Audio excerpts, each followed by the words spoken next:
इंदौर के आजाद नगर में 4 दिन पहले हुए मामूली विवाद के बाद रास्ते में रोककर फिर से विवाद किया और फिर धारदार हथियार से हमला कर युवक को मौत के घाट उतार दिया। मामले में पुलिस ने 2 युवकों के साथ 2 नाबालिगों को अभिरक्षा में लेकर हत्या की वारदात का खुलासा किया है। डीसीपी कृष्णलाल चंदानी के मुताबिक मृतक नीरज उर्फ निर्भय अपने दोस्त के साथ पैदल घर की ओर जा रहा था कि तभी 4 दिन पहले हुए टकराने के विवाद को लेकर आर्यन उर्फ पृथ्वी और रोहित चौहान निवासी पालदा ने अपने दोस्त नाबालिग युवकों के साथ मिलकर रंजिश के तहत अचानक से हमला कर दिया, जिसके कारण मृतक नीरज के सीने में चोट लग गई, जबकि उसके दोस्तों को भी सर में चोट लगी थी, जिसका इलाज हॉस्पिटल में करवाया गया। कि कल रात में करीब 10:30-11 बजे के बीच की घटना है, जहाँ पे एसआर पेट्रोल पंप है जो 3 इमली ब्रिज के पास में है। वहाँ पे एक चाकूबाजी की घटना हुई और उसमें जो मृतक है नीरज गंगराड़े, उनके हार्ट में चाकू लग गया और उन्हें हॉस्पिटल MYH हॉस्पिटल पहुँचते ही दम तोड़ दिया। और उनका जो एक साथी था रितेश बघेल, उसके भी सर में चाकू की चोट थी। जब रितेश से पूछताछ की गई कि क्या उन लोगों को पहचानता था और कितने लोग थे जिनने हमला किया था, तो रितेश उनको नहीं जानता था और उसने बताया करीब 3 से 4 लोग थे जो आए और जिनने अचानक हमला किया।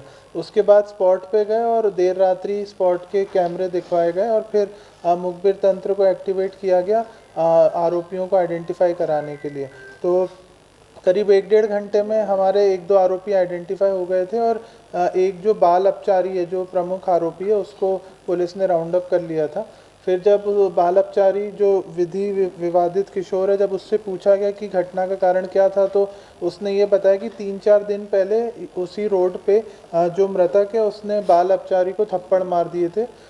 जो मृतक था उस समय शराब के नशे में था और आज दोबारा वो मृतक से उसका आमना सामना हो गया। तो उसने जो 4 दिन पहले घटना हुई थी, जो उसकी मारपीट हुई थी, उसका उसने बदला लेने का सोचा और अपने घर के रहने वाले आसपास के 3-4 लोगों को बुला लिया उसने और वो चाकू लेके आया और इनने अचानक उन पे हमला कर दिया। तो दोनों पे चाकू से हमला हुआ। नीरज के हृदय में जो चाकू का वार था, जिस वजह से वो सस्टेन नहीं कर पाया। तो लगभग उसके 5 से 6 घंटे बाद चारों आरोपियों को उठा लिया गया। इसमें जो है 2 विधि विवादित किशोर हैं और जो 2 इसमें आरोपी हैं उनका नाम है आर्यन उर्फ फुग्गा और रोहित पिता लालू चौहान। तो इन चारों को राउंड अप कर लिया। करीब 10 घंटे के भीतर ही आज़ाद नगर पुलिस ने राउंड अप कर लिया और इसमें थाना प्रभारी आज़ाद नगर और ACP आज़ाद नगर की सराहनीय भूमिका रही है। सर, सिर्फ एक थप्पड़ की हत्या है। जैसा कि मैंने बताया, 4 दिन पहले ये लोग नशे में थे, दोनों जो फरियादी और आरोपी। तो क्योंकि ये बाल अपचारी था तो ये छोटा पड़ गया, तो इसको कुछ थप्पड़ मार दिए गए थे। तो उसी चीज़ को उसने ईगो ले लिया और फिर 4 दिन बाद जब वो दोबारा सामने आ गया तो उसको लगा कि अभी अच्छा मौका है बदला लेने का और उसी बदले की भावना में ये मर्डर हुआ है। शराब के नशे में ही इन्होंने वारदात कर दी? हाँ, मतलब जितना हमें प्रारंभिक जांच में पता चला है कि दोनों ही शराब के नशे में थे और एक बियर पी रखी थी इनने और उसी नशे में ये झगड़ा हुआ था। बाल अपचारी भी नशे में ही था।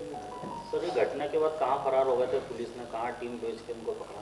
घटना के बाद एक बाल अपचारी जो विधि विवादित किशोर था उसको उसके घर से ही राउंड अप कर लिया गया था 2 घंटे बाद। उसके बाद ये जो 3 आरोपी थे ये लोग आष्टा देवास की तरफ चले गए थे।